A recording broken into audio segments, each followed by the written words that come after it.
Fair Foye, my name is Matthew Warwick and I'm here today to discuss the Scots and Ulster Scots' influence on the place names of Belfast. Belfast, although it was founded by an Englishman, Sir Arthur Chichester, around 1603, it owes an awful lot of its growth to the influence of Scottish settlers right throughout the 17th century.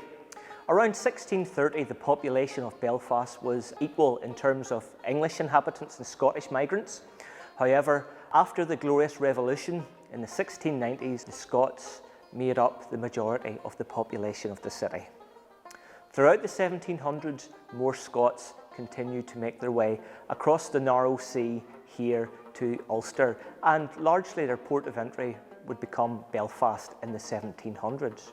However, it was in the early 1800s, the 19th century, that Belfast's population exploded.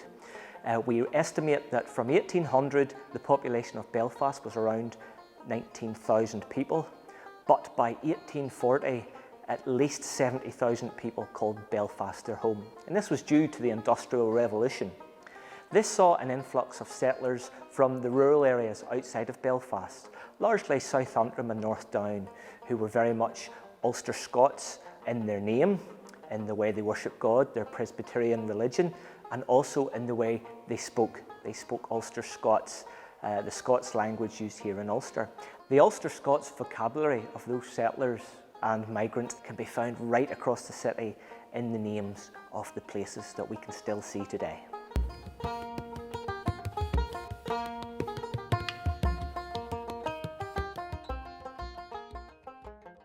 One of the Scots components that you'll find in names of places in Belfast is Bracken. And in this instance, Bracken Hill View. Bracken is a Scots word for a large fern.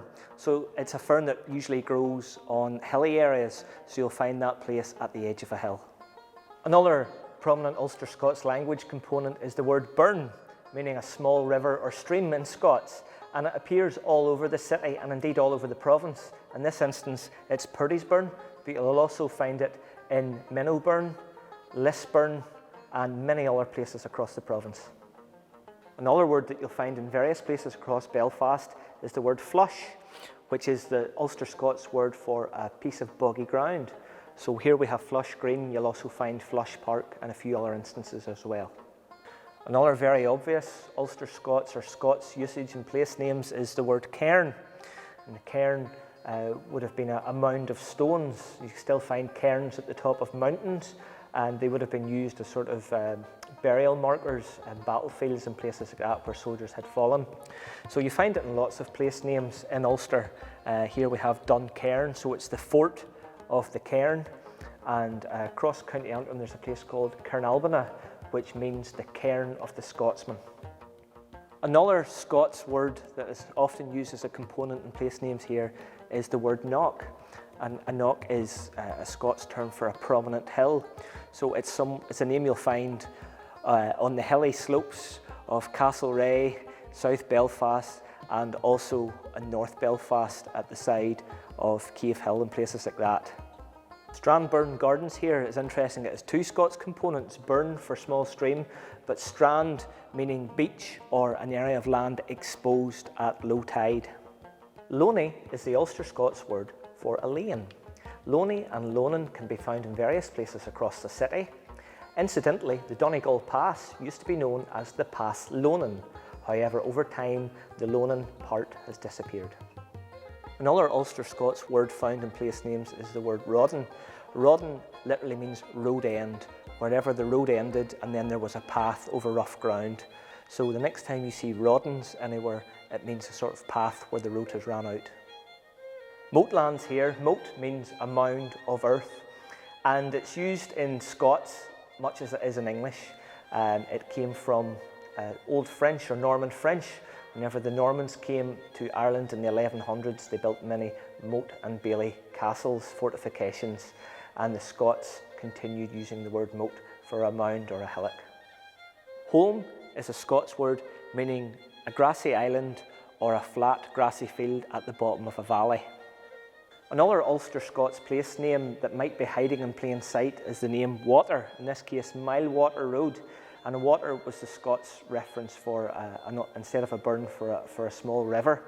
and it appears in various places across the province: the 6 Mile Water, the Clough Water, the Boord Water, the Kells Water in County Antrim, and the 3 Mile Water in Newton Abbey, all places where Scots influenced daily speech and the names of different geographical features in their areas. A very common Ulster Scots place name component is Bray, and you'll usually find it anywhere there's steep land.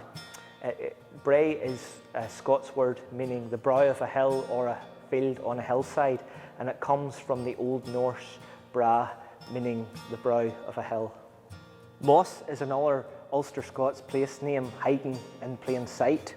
A moss is the Scots word for a peat bog, and the border reivers, those people who left the borders of England and Scotland, many of them settled in Ulster during the plantation in the early 1600s, their nickname were the Moss Troopers.